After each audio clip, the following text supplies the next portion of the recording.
Hi, Mouse Planet. It's Alan Dalinka. We're talking to Kevin Rafferty, the Imagineer. Kevin, what is your title in connection with the project itself? Well, I'm actually the show writer and the executive creative director for the attraction. I was able to lead the attraction from what I call the spark to the park. And so here it is in the park. Tell us, in the shortest possible way, what it is we're experiencing when we go on Mickey and Minnie's Runaway Railway. You know what? You can expect the unexpected on Mickey and Minnie's Runaway Railway. What you're experiencing is that you get to ride inside a Mickey Mouse cartoon short. We've developed new technologies and new theatrical devices and things that allow us to kind of create a believable cartoon world. That married with the kind of the inspiration of the Mickey Mouse cartoon shorts, the new series, the comedy, the cadence, the off-register art direction, the music. And what I'm most proud of is a brand new Imagineering created attraction story and a brand new attraction theme song that was composed by Chris Willis, who composed all the original music for the Mickey shorts. And it sticks in your head, doesn't it? Oh, it sticks in your head. There's no question about that. I could sing it now, and I'm not going to.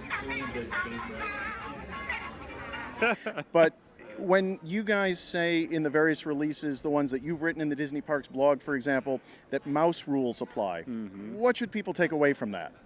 Well, again, they can expect the unexpected, that once you get into the cartoon world, anything can happen. We defy logic. We give you surprises around every corner. I like to say we have 10 pounds of show in a 5-pound bag. In the spirit of showmanship, there's so much to see. And it's fast-paced, and and still, it's something that everybody in the family can enjoy together. There's no age limit. And you know what? A thought just came to me. That's really cool, Alan, is that Mickey Mouse was born on a train. This attraction features a train, and Walt Disney's favorite hobby was trains, and it's just so cool to be able to work on an original attraction story that features Mickey and Minnie and their first ever ride-through attraction that's about trains and about Mickey and Minnie. It's just really cool. And unlike an Omnimover type attraction, Right. This one gives you 360 degrees of things to look at in most of the scenes as you go through it. It does, and a lot of attractions you might call them a ride vehicle, and that ride vehicles are conveyance systems that carry guests through scenes, right? In this attraction, I don't even call them ride vehicles. They are train cars that suddenly take on a mind of their own and a life of their own, and they're very reactive. And in fact, here's an interesting little tidbit is we did not have a ride engineer program these train cars. We actually worked with an animator to animate the train cars. That is very interesting. Really cool. It explains some of the movements that you experience in there. Yeah. If there is one moment that you would tell a casual guest to look for in this attraction that you've been at since its spark, what would you say that would be? One moment.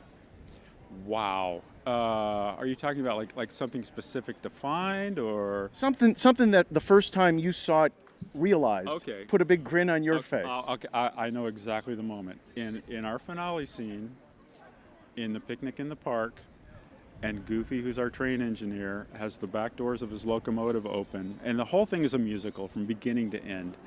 And when Mickey and Minnie are singing the attraction theme song, that's in your head. That's in my head. And rhythmically, when Goofy, our train engineer, pulls down on the whistle, he does it to the cadence of the music. And the first time I saw that, tears came to my eyes, because it was just, I knew it was working. And that everything worked together and orchestrated together, not just musically, but scenically and visually.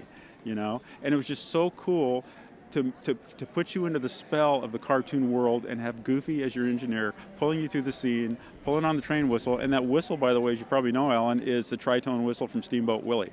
So there are a lot of reaching back into the heritage and the history of the Walt Disney Company that you'll find lovingly embedded, if you will, into every scene in this attraction.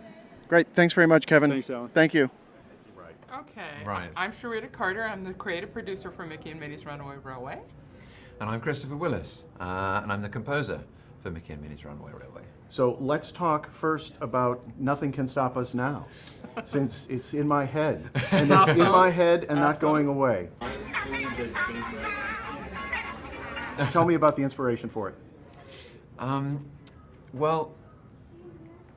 The ride is inspired by the Mickey Mouse shorts, and the Mickey Mouse shorts had been giving music and songs in particular a bigger and bigger role as they'd evolved. I'm not sure any of us realized on the shorts that the way that was going to happen. So we've been featuring songs quite a bit, and I've been writing songs with my wife, Elise. And then there's some specials. Duck the Halls has songs. And so this just seemed like an amazing opportunity, a nice sort of challenge for the next step for Mickey Mouse, and this very natural idea that the ride would be built around a song that you'd hear the song at the start of the cartoon, with the way you do in quite a few other shorts. You'd have to wait till the end of the story to get the end of the song, and then of course also realizing that, oh wow, that means that this ride is going to be like the very earliest and some of the most beloved Disney rides, like Haunted Mansion, which is a real favorite of mine, in that it's going to have its own completely unique theme song. And that is just a very special thing in Disney history. Yes. I was going to say, and Bob Chapek had said from the very first time they announced this attraction, was it 2016 or so, when he first mentioned it, that it would be a repeatable song that you couldn't get out of your head, like other Disney classics. And this is bound to be a Disney classic. Did you look to any of the other Disney classics in thinking about what sort of even key to write it in, or what sort of melody to create as the foundation of the song? I love the sort of Disney heritage. I'm a big fan of the Sherman Brothers. I love Oliver Wallace. I think there's an amazing amount of music out there.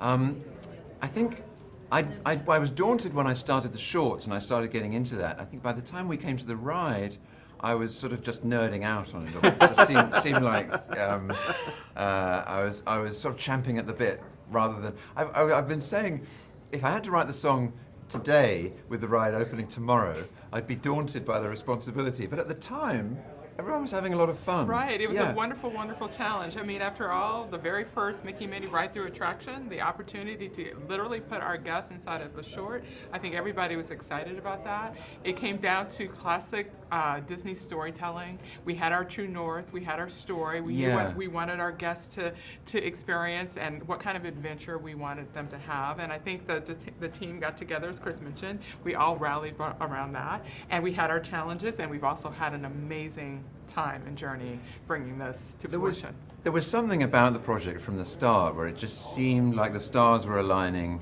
and things were, this is a great idea, it's great tech, this is, so when I think back about the process, I think I have my memories of a lot of joyful moments of like, oh wow, that's going to work, and things falling into place. You and Kevin Rafferty have talked more about, in the past, taking some of the McDonald sound clips, I believe that's his name? Yeah, Jimmy McDonald. And taking some of the instruments that were used back in the day. How did that interplay with the musical composition for creating the soundtrack of the attraction as a whole? Okay, well, first of all, as I mentioned, everything and every decision we made was to serve the story, right? So we've got now, our icons of our park, Mickey and Minnie, and we're wanting to put you in a cartoon, and I like to say it's an instant classic, and that sounds like it's contradictory, but what we did was we took classic Disney storytelling, and then we went into our toolbox and took advantage of the rich heritage we have in terms of like Jimmy McDonald, who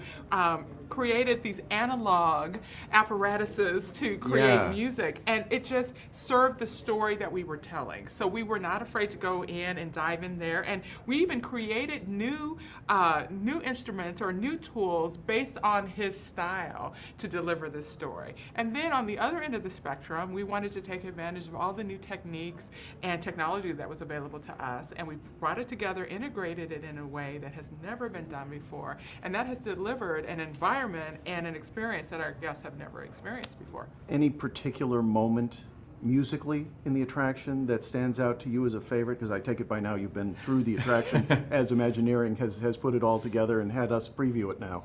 Most certainly have, yeah. Wrote it for the first time yesterday. One thing that I'm particularly fond of is when the train first sets off and you go through the park. The trip through the park that you've been promised starts off. you get to do something musically that is just not possible in a normal cartoon, and that's that.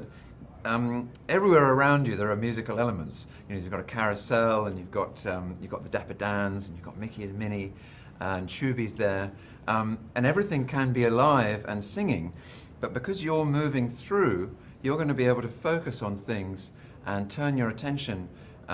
If you just heard it all piled on top of each other, coming out of one speaker, it would be crazy. But because you're moving through it, it's magical, and it's inconceivable, anywhere else. And so I'm proud of that. And for you, any special moments? Well, yes, I think it's the fact that we have this theme song, Nothing Can Stop Us Now, and the fact that it was brilliantly constructed so that it works in all the different scenes, and you have all these different flavors depending on where Right. the guests are. I think that just really intrigues me, and it's my favorite part about the musical score.